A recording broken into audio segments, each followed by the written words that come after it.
ನಾನು ತುಂಬ ಹೆಲ್ತಿಯಾಗಿರೋ stir fry vegetable recipe ತೋರಿಸ್ತಾ ಇದ್ದೀನಿ. ಇದು ನಿಮಗೆ ಜನರಲ್ ಆಗು ಎಲ್ಲರೂ ತಿನ್ಬೋದು. ವೆಯ್ಟ್ ಲೂಸ್ ಮಾಡೋರು ತಿನ್ಬೋದು, ಡಯಾಬಿಟಿಕ್ ಇರೋರು ಸೈಡ್ ಡಿಶ್ ಆಗಿ ಇದನ್ನು ತಿನ್ಕೋಬೋದು. ನೋಡಿ, ನಾನು ಇದನ್ನು ಮಾಡಿ ಅನ್ನ, ರಾಜ್ಮಾ, ಒಂದು ಚಪಾತಿ ಮತ್ತು ಸ್ವಲ್ಪ ಸಲಾಡ್ ಜೊತೆ ತಿಂತಾಯಿದ್ದೀನಿ. Hello everyone, welcome to Hema's hobbies and kitchen. ಮೊದಲಿಗೆ ನಾನು ಒಂದು ಪಾತ್ರೆನ ಕಾಯಿಸ್ಕೊಂಡು ಅದಕ್ಕೆ ಎಣ್ಣೆ ಮತ್ತು ಬೆಣ್ಣೆ ಹಾಕ್ಕೊಂಡು ಒಂದು 200 ಗ್ರಾಮ್ ಅಷ್ಟು ಪನ್ನೀರನ್ನ ಫ್ರೈ ಮಾಡ್ಕೊತಾಯಿದ್ದೀನಿ. ಇದು ಪ್ರೋಟೀನು ಇರುತ್ತೆ, ವೆಜಿಟೇಬಲ್ಸು ತುಂಬ ಇರುತ್ತೆ. ಇದು ಸ್ವಲ್ಪ ಬ್ಯಾಲೆನ್ಸ್ಡ್ ಮೀಲ್ ಅನ್ಬೋದು. ಇದನ್ನು ಒಂದು ಸ್ವಲ್ಪ ಫ್ರೈ ಮಾಡಿಕೊಂಡು ಪನ್ನೀರನ್ನ ಎತ್ತಿಟ್ಕೊತಾಯಿದ್ದೀನಿ. ಯಾರೆಲ್ಲ ನೋಡ್ತಾರೆ ಇಷ್ಟ ಆಗಿದೆ ಲೈಕ್ ಮಾಡಿ, ಕಾಮೆಂಟ್ ಮಾಡಿ, ಶೇರ್ ಮಾಡಿ. ಆಮೇಲೆ ನಾನು ಒಂದು ಈರುಳ್ಳಿನ ಈ ಥರ ನೋಡಿ ದೊಡ್ಡದಾಗಿ ಕಟ್ ಮಾಡಿ ಇಟ್ಕೊಂಡಿದ್ದೀನಿ. ಇದು ನೀವು ಹೈ ಫ್ಲೇಮಲ್ಲೇ ಮಾಡ್ಕೋಬೇಕು. ಹೈ ಮಾಡಿಕೊಂಡು ಫ್ಲೇಮ್ನ ಜಲ್ದಿ ಎಲ್ಲ ಫ್ರೈ ಮಾಡ್ಕೊಂಡ್ಬಿಡಬೇಕು. ತುಂಬ ರುಚಿಯಾಗಿರುತ್ತೆ, ಹಾಗೆ ತುಂಬ ಹೆಲ್ತಿ ಕೂಡ. ನೀವು ಈ ರೆಸಿಪಿ ಟ್ರೈ ಮಾಡಿ ನೋಡಿ. ಇವಾಗ ನೋಡಿ, ಈರುಳ್ಳಿ ಒಂದು ಸ್ವಲ್ಪನೇ ಫ್ರೈ ಆದಮೇಲೆ ಇದಕ್ಕೆ ನಾನು ನೋಡಿ ಈ ಥರ ಉದ್ದುದ್ದಕ್ಕೆ ಕಟ್ ಮಾಡಿರೋ ಬೀನ್ಸ್ ಹಾಕ್ಕೊಳ್ತಾ ಇದ್ದೀನಿ. ಆಮೇಲೆ ಕ್ಯಾರೆಟು, ಆಮೇಲೆ ಬೇಬಿಕಾರ್ನ್ ಎಲ್ಲ ಉದ್ದಕ್ಕೆ ಒಂದೇ ಸಮ ಸ್ಲೈಸ್ ಮಾಡಿದ್ದೀನಿ.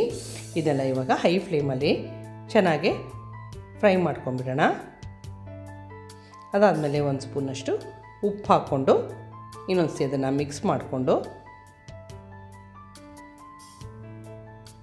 ಮುಚ್ಚಿಬಿಟ್ಟು ನಾನು 2 ನಿಮಿಷ ಇದನ್ನು ಬೇಯಿಸ್ಕೊತಾ ಇದ್ದೀನಿ.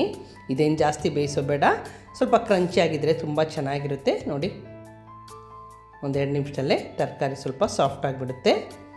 ಇದಕ್ಕೆ ನಾನು ಕ್ಯಾಪ್ಸಿಕಮ್ ತೊಗೊಂಡಿದ್ದೀನಿ. ನೀವು ಬೇರೆ ತರಕಾರಿ ಯೂಸ್ ಮಾಡ್ಕೋಬೋದು. ಕ್ಯಾಪ್ಸಿಕಮ್ಮು ಹಾಕಿದ್ಮೇಲೆ ಚಿಲ್ಲಿ ಫ್ಲೇಕ್ಸ್ ಮತ್ತು ಪೆಪ್ಪರ್ ಪೌಡರು. ಚಿಲ್ಲಿ ಫ್ಲೇಕ್ಸ್ ನನ್ನ ಮನೆಯಲ್ಲೇ ಮಾಡ್ಕೊಂಡಿರೋದು. ನಾನು ನೆಕ್ಸ್ಟ್ ವೀಡಿಯೋನಲ್ಲಿ ಹೇಗೆ ಮಾಡಿದೆ ಅಂತ ತೋರಿಸ್ತೀನಿ ನಿಮಗೆ. ಇದನ್ನು ನೀಟಾಗಿ ಒಂದ್ಸಿ ಎಲ್ಲ ಮಿಕ್ಸ್ ಮಾಡ್ಕೊಂಬಿಡೋಣ.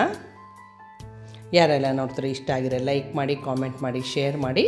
ಇದು 1-2 ನಿಮಿಷ ನೀಟಾಗಿ ಇನ್ನೊಂದು ಸತಿ ಮಿಕ್ಸ್ ಮಾಡ್ಕೊಂಡ್ಮೇಲೆ ಫ್ರೈ ಮಾಡ್ಕೊಂಡಿರೋ ಪನ್ನೀರ್ ಮತ್ತು ಆನಿಯನ್ ಶೂಟ್ಸ್ ಗ್ರೀನ್ ಭಾಗ ಹಾಕ್ಕೊಂಡಿದ್ದೀನಿ. ಮೊದಲೇ ನಾನು ವೈಟ್ ಕಲರ್ ಭಾಗ ಹಾಕ್ಕೊಂಡಿದ್ದೆಲ್ಲ ಇವಾಗ ಹಾಕ್ಕೊಂಡು ನೋಡಿ ಒಂದ್ಸಿ ನೀಟಾಗಿ ಮಿಕ್ಸ್ ಮಾಡ್ಕೊಂಬಿಡೋಣ. ಈಗ ನೋಡಿ ಎಷ್ಟು ಚೆನ್ನಾಗಾಗಿದೆ ಅಂತ, ಅಷ್ಟೇ ಹೆಲ್ತಿ ಕೂಡ.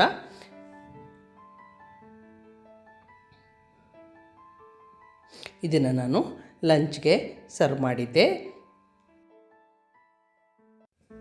ಯಾರೆಲ್ಲ ನೋಡ್ತಾಯಿದ್ರು subscribe to Hema's hobbies and kitchen. ಇದನ್ನು ನಾನು ನೋಡಿ ಈಗ ಪ್ಲೇಟಲ್ಲಿ ಹಾಕಿ ಸರ್ವ್ ಮಾಡ್ತಾಯಿದ್ದೀನಿ. ಈ ಥರ ರೆಸಿಪಿಗೆ subscribe to Hema's hobbies and kitchen. Thank you for watching my video.